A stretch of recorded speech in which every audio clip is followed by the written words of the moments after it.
Okay, as you can see, we have a patient here which has a hyperextension of the PIP joints in both her fourth and fifth fingers on the right.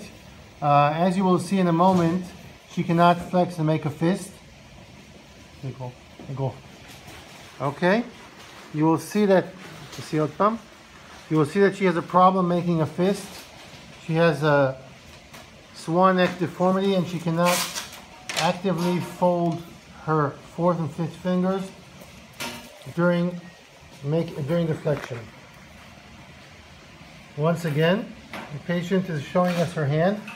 Make a fist.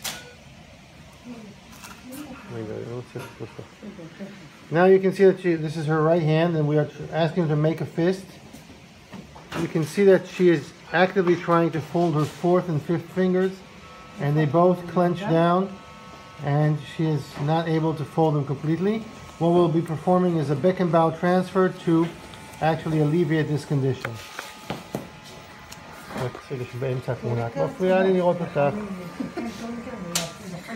Okay, flex your fingers, make a fist. As you can see, the patient cannot actively bend her fourth and fifth fingers easily because of the hyperextension action in her PIP joints. We will be performing a Bekenbaugh transfer to repair this.